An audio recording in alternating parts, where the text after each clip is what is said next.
19h45 chez vous, mais également chez nous ici en studio. Bonsoir à tous, voici le sommaire. Depuis 2012, la coopération Sud-Sud est célébrée chaque 12 septembre, une journée qui vise à souligner l'entraide entre pays de l'hémisphère sud afin d'améliorer les conditions humaines et renforcer l'économie. Et vivre aujourd'hui avec la drépanocytose est possible, mais le dépistage et la prévention permettent de diminuer les risques. Précision à suivre.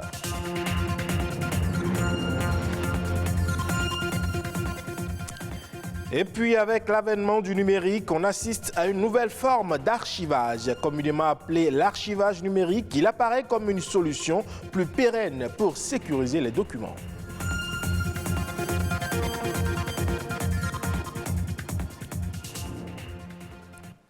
On entend souvent parler de coopération Sud-Sud sans vraiment savoir ce qu'on y met. Selon les Nations Unies, c'est le fruit d'une large collaboration entre les pays du Sud. Il s'agit en fait d'une manifestation de la solidarité entre les pays du Sud qui, ensemble, contribuent au bien-être des populations ainsi qu'à leur autonomie.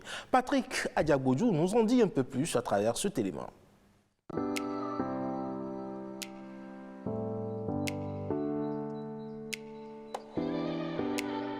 Ce 12 septembre, les pays à l'échelle mondiale célèbrent la journée des Nations Unies pour la coopération Sud-Sud dans une situation exceptionnelle créée par la pandémie de la Covid-19 qui continue à avoir des impacts considérables sur les vies humaines et les économies de tous les pays sans exception.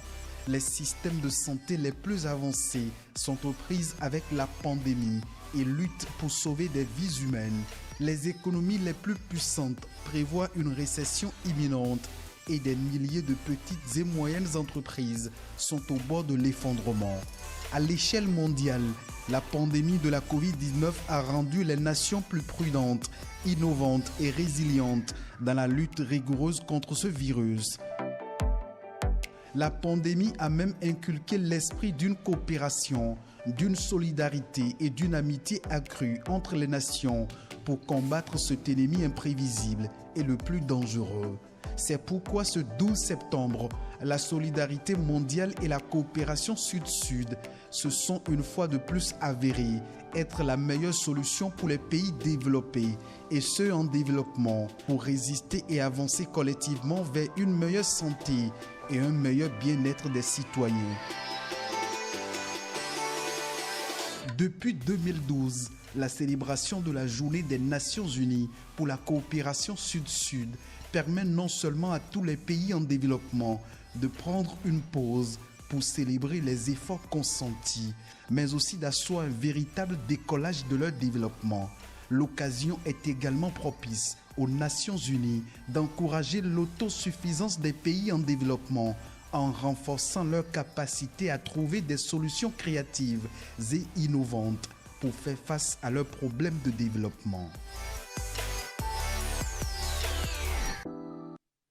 Parlons à présent de la drépanocytose, cette maladie génétique qui touche plus de 50 millions de personnes dans le monde et qui altère la fonction de l'hémoglobine. Très présente sur le continent africain, notamment au sud du Sahara, cette pathologie fait de nombreuses victimes. Et pourtant, le dépistage précoce permet de mettre en place un suivi médical et de limiter un tant soit peu la gravité ou la fréquence des complications. Plus de détails. C'est à l'âge de 19 ans que cette jeune patiente apprend qu'elle est drépanocytaire. 2 ans après, elle doit faire face à une complication chronique de la maladie. Ses os se détériorent. C'est pas facile. Quand les crises viennent, on a mal partout. On prend nos comprimés. On a juste envie que les douleurs cessent. Impuissante face à cet état de son enfant, une mère dont la voix trahit le lourd regret que les yeux arrivent facilement à ne pas exprimer.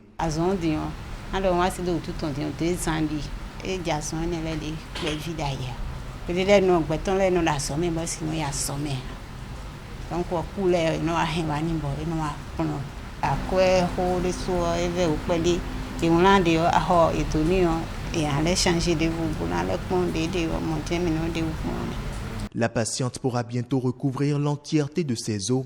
Seulement, son état actuel aurait pu être évité. L'idéal aurait été de pouvoir prendre en charge au plus tôt, dès la naissance. On pose le diagnostic de la drépanocytose si cette maladie existe chez les enfants, pour que ces enfants fassent l'objet de suivi systématique et régulier. C'est seulement de cette façon qu'on peut prévenir la survenue des complications aiguës et éviter la survenue de ces complications chroniques. La prise en charge, elle reste aujourd'hui la meilleure solution si le drépanocytaire veut voir devant lui de meilleurs jours et se fait en fonction de l'état clinique du patient. Nous avons la prise en charge primaire qui concerne le style de vie que doit adopter le patient drépanocytaire, qui inclut les consultations trimestrielles, les contrôles trimestriels. Le patient est censé boire 3 litres d'eau plate par jour. Quand la crise est sévère, il nécessitera d'une hospitalisation, des antalgiques, une antibiothérapie qui est probabiliste selon le tableau clinique du patient. Dès lors que le malade accède aux soins, je pense qu'il pourra vivre comme tout le monde. Guérir de la drépanocytose est bien possible aujourd'hui grâce à la médecine. Il y a des possibilités d'aller faire ce qu'on appelle de l'allogreffe. Ça veut dire qu'on va remplacer la moelle osseuse du patient, de la personne qui est drépanocytaire, par une moelle osseuse d'une personne qui n'est pas drépanocytaire. Et ça se fait déjà. Ça se fait même au Nigeria à côté. Ça se fait au Maroc. Ce qui vient et qui est en cours et qui va révolutionner beaucoup cette maladie, c'est la transgénétique. Des opérations encore très coûteuses et très contraignantes. Pour les médecins, le seul rempart est de ne pas s'unir quand les deux conjoints ont une électrophorèse de type AS ou AC. On change de registre pour parler de l'archivage. Avec le digital aujourd'hui, la profession a progressé vers l'archivage numérique dont les enjeux et les défis ne sont pas toujours bien appréhendés par les archivistes béninois. Bernus Amoussouga nous explique dans l'extrait à suivre ce qu'il faut comprendre par archivage numérique. D'abord, un archiviste, c'est celui-là qui collecte des documents, d'abord qui les identifie, qui les collecte, qui les traite, qui les stocke et qui les rend accessibles plus tard. L'archivage numérique, c'est une vraie entreprise et cette entreprise implique les archivistes et ces personnes travailleront de concert avec les informaticiens, réseaux et tout ce que vous savez pour fondamentalement mettre en place un bon système d'archivage numérique. Fondamentalement, avant de parler de l'archivage numérique, il y a des préalables. Et ces préalables-là commencent par une étude d'abord de faisabilité. Et cette étude nous permet d'avoir un certain nombre d'éléments pour organiser physiquement les documents. C'est dès lors qu'on a ces outils de gestion, qu'on a même le personnel à utiliser, les moyens matériels et financiers à mettre en place, qu'on peut passer à l'organisation physique. C'est quand on a fini ces étapes maintenant qu'on parlera de l'organisation de l'archivage électronique. Mais cet archivage se fait de deux manières. Vous avez les documents physiques qui sont dématérialisés et il y a également les documents qui sont nativement numériques. Dès lors que vous avez ces deux documents, vous les collectez, vous les mettez sur une plateforme, vous les organisez en fonction, bien évidemment, de l'organisation qui avait été préétablie au moment où l'étude a été déjà faite. La cheville ouvrière de cette œuvre-là, c'est l'archiviste. Il y a beaucoup de personnes qui entrent en ligne de compte, mais il est quand même très important, très capital de mettre l'archiviste au cœur de cette initiative. Hors de nos frontières, avec plus de 80 îles, l'archipel des Bijagos est un sanctuaire où la faune et la flore peuvent pleinement s'épanouir. Les autorités, tout comme les habitants, veillent à sauvegarder cette belle nature au large de Guinée-Bissau. Suivons les précisions de nos confrères de France 24. C'est un territoire d'Afrique de l'Ouest qui se mérite. L'archipel des Bijagos, en Guinée-Bissau, ne s'offre qu'après 3 heures de navigation depuis le continent. 88 îles sauvages, faites de savanes tropicales et de sable fin. Ici, on est comme dans un autre monde. Ricardo Depina travaille pour l'Agence nationale de la protection de l'environnement. Il veille sur le parc d'Orango, une réserve naturelle protégée où vivent de nombreuses espèces de tortues, d'oiseaux migrateurs et même de crocodiles. Toutes ces îles sont un paradis pour les animaux. L'environnement est parfait pour eux ici. Le climat est bon. Il n'y a pratiquement aucune activité humaine pour les déranger.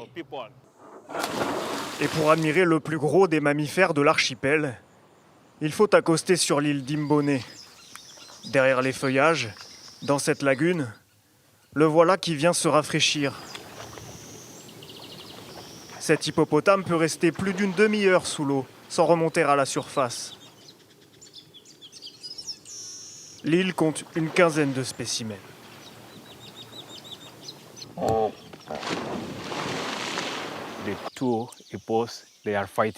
Ces deux mâles sont en train de se battre. Ils sont en compétition car il n'y a qu'une seule femelle ici. Seul le plus fort pourra s'accoupler avec elle. Quelques îles de l'archipel sont habitées. Dans le village des Likoga, l'ethnie Bijago vit en quasi-autarcie, de la pêche et de la cueillette. Chacun revend ses produits au sein de la communauté. Je cueille des noix de palme pour en faire de l'huile et la vendre. Juste de quoi me permettre d'acheter du riz. Cueillir des fruits dans les arbres, c'est très important pour nous. C'est ce qui nous permet de manger. Les Bijagos sont animistes. Ils croient aux esprits de la forêt et de la mer. Prendre à la nature uniquement ce qui est nécessaire à leurs besoins est la règle d'or fixée par les prêtresses, ces femmes qui détiennent le pouvoir sur l'île. La nature est un peu le magasin de la population au village. Alors nous avons interdit à notre communauté de surexploiter nos ressources naturelles. Il faut savoir les gérer pour qu'elles durent dans le temps. Pour faire respecter ces principes, les gardiens du parc patrouillent, appuyés par la police. Depuis que cette zone est devenue protégée en 1998, seule la pêche artisanale depuis la côte est autorisée. Ces eaux, parmi les plus poissonneuses au monde, sont régulièrement braconnées. Bonjour, capitaine. Contrôle du bateau. Montez à bord, s'il vous plaît. Le responsable de l'équipage se voit confisquer son permis de pêche. Il devra payer une amende. Je sais bien que cette zone est protégée, mais c'est le seul endroit où on trouve encore du poisson dans les environs. Alors j'ai pris le risque de venir pêcher ici, et voilà le résultat. La préservation de la faune sauvage se poursuit même la nuit. Les agents sont équipés de lumières rouges pour ne pas effrayer les animaux qu'ils sont venus observer. L'île de Poilao, à l'extrême sud de l'archipel, est un des plus importants sites de reproduction de tortues vertes au monde. Elles y creusent 27 000 nids par an. Quand elle aura fini de pondre, elle va recouvrir ses œufs avec du sable et essayer de camoufler l'endroit pour qu'aucun prédateur ne les trouve. Dans 60 jours, après la ponte, des bébés tortues sortiront du nid et tenteront de rejoindre l'océan, malgré les crabes qui les attendent. Les Bijagos, du fait de leur isolement géographique, restent un refuge unique pour la vie sauvage. Un paradis où le temps semble s'être arrêté. Et c'est sur cette belle découverte que prend fin ce 19h45 à retrouver sur le site de l'ORTB www.ortb.bj. Portez-vous bien et très bonne fin de journée du dimanche.